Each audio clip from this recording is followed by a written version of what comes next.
लोग एफ्लिक्टेड हुए हैं तो रिकवरी रेट है 70% प्लस। इस बात को समझा जाए।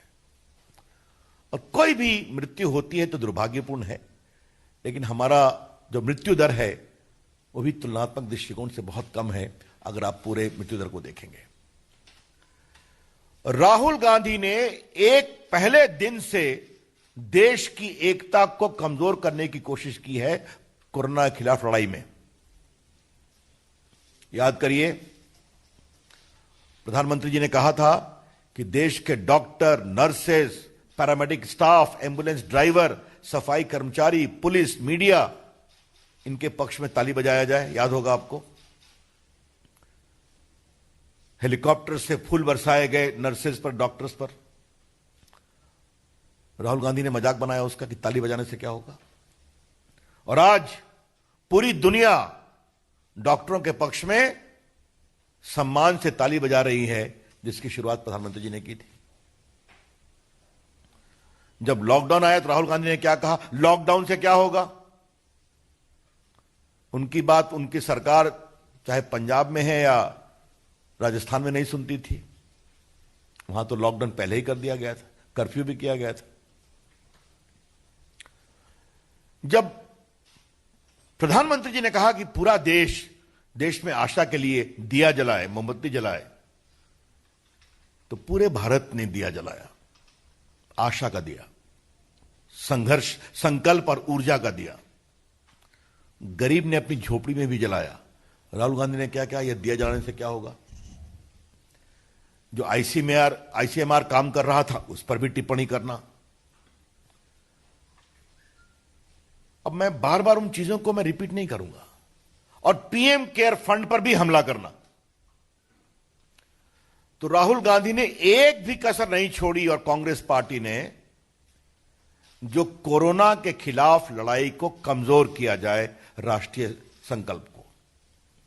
आई रिग्रेट टू से, in view of the conduct of Mr. Rahul Gandhi, right from day one, he never spared any opportunity to weaken the national resolve in the fight against corona. और ये बात मैं आपसे इसलिए कहना चाहता हूं कि बहुत सी पार्टियां जो कांग्रेस पार्टी के साथ हैं, उनके नेताओं ने भी डॉक्टर, नर्सेस के पक्ष में ताली बजाई और दीपक भी जलाया था।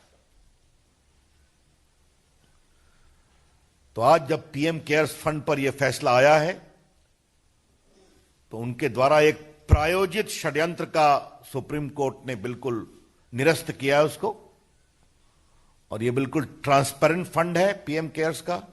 इसकी ईमानदारी से कार्रवाई हो रही है, पारदर्शी तरीके से इसका निवेश हो रहा है। मैंने बताया, रिपीट करूंगा, 2000 करोड़, लगभग 50,000 करोड़ वेंटिलेटर खरीदने के लिए, 1000 करोड़ मजदूरों के लिए, उनके पुनर्वास के लिए, और 100 करोड़ वैक्सीन की खोज में मदद करने के लिए। तो जो वॉलंटरी बेसिस पर पीएम केयर्स में लोग डोनेशन दे रहे हैं अपनी इच्छा से, उसका सदुपयोग हो रहा है। और जब सुप्रीम कोर्ट ने मोहर लगाई है, तो मुझे लगा कि आज पार्टी की ओर से हम ये चर्चा करें, आपको बताएं, और किस तरह से कांग्रेस पार्टी और विशेष रूप से राहुल गांधी के द्वारा राष्ट्रीय संकल्प को कमजोर करने की कोशिश की गई, जो कोरोना के समय सबसे अधिक आवश्यक थी, उसकी भी चर्चा करना जरूरी है। That's all from my side, open two questions.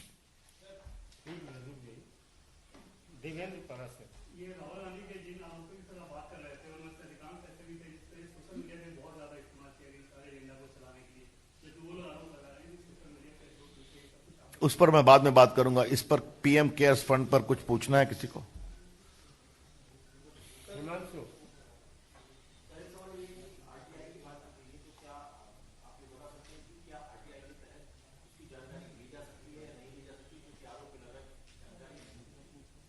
देखिए, मैं एक बात आपसे साफ साफ कहूंगा, इस देश में आजकल दो प्रकार के लोग हैं। एक जो आरटीआई के बड़े समर्थक थे कि मंत्री के रूप में मैं फाइल में क्या लिखता हूं यह भी उनको मिलना चाहिए, आजकल वो राइट ऑफ प्राइवेसी के बहुत बड़े समर्थक हो गए। हाँ, तो ये दोनों कहानी चलती है। रविंद्र जी,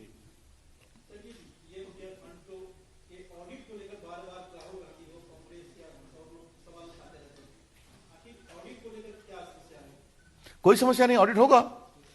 ये तो वेबसाइट पर है सब कुछ। मैंने कितना खर्चा किया गया पूरा बता दिया आपको। वेबसाइट पर जाइए, ऑडिट भी होगा, जो आपको वहां पर बाकी राशि क्या हुई मिलेगी। ये नरेंद्र मोदी की सरकार है। यहां पब्लिक ट्रस्ट बना है, रजिस्टर्ड हुआ है, कौन कौन ट्रस्टी हैं ये भी पता है, बाकायदे ऑडिट होगा और देश को बताया जाएगा। सब कुछ वेबसाइट पर है। यहां यह नहीं होता है कि बजट में राजीव गांधी फंड को फाउंडेशन के लिए 100 करोड़ और बाकी एनडीआरएफ के फंड से फाउंडेशन को, ऐसा नहीं होता है।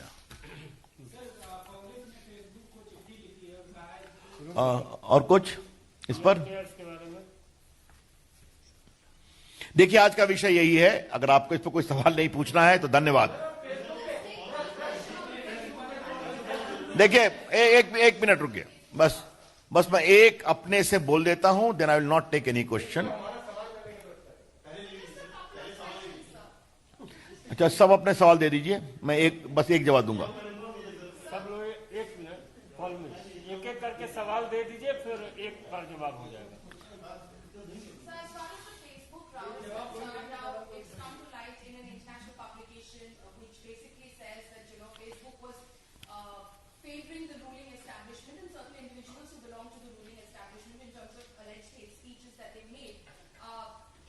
Short question please.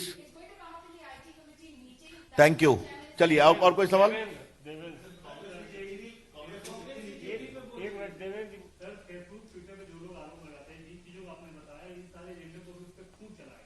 चलिए, धन्यवाद। और कोई सवाल?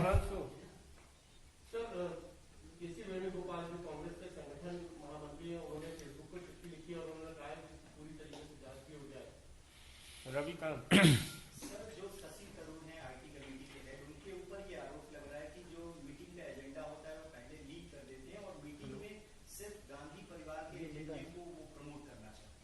Amit ji,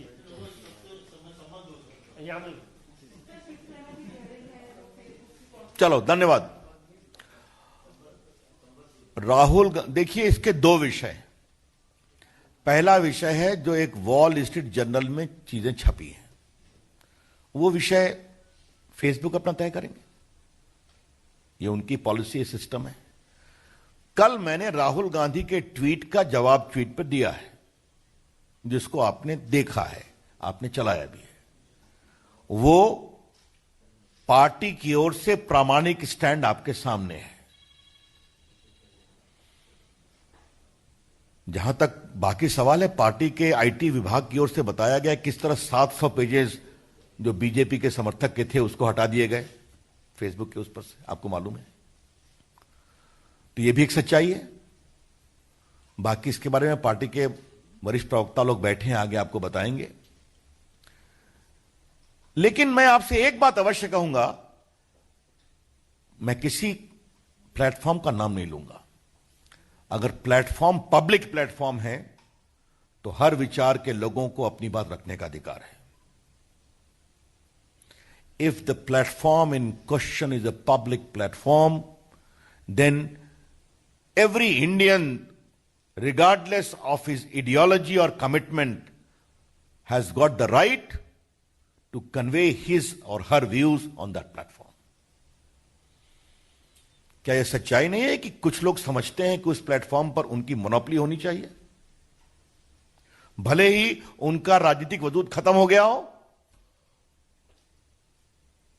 It is a hard fact in the country. We need to know that people whose political base has shrunk like anything seek to dominate public discourse on these platforms.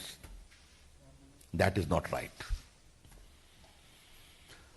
जहां तक hate वगैरह की बात है, अब यह चर्चा का विषय है और मैं स्टैंडिंग कमेटी पर कुछ बात नहीं कहूंगा, क्योंकि वो पार्लियामेंट्री कमेटी है, उनका अपना तरीका काम करने का है, अपने नियमों के अनुसार वो काम करें।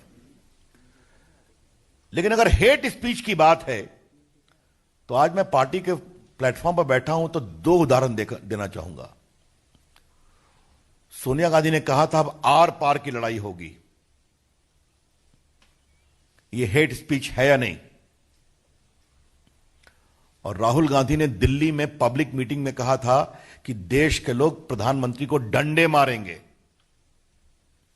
ये हेट स्पीच है या नहीं है? It is a text book case of instigation for violence. ये समझना चाहिए।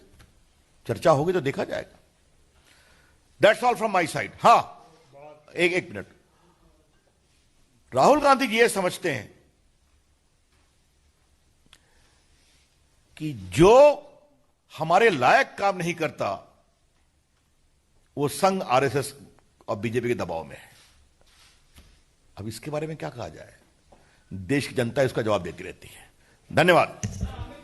Thank you.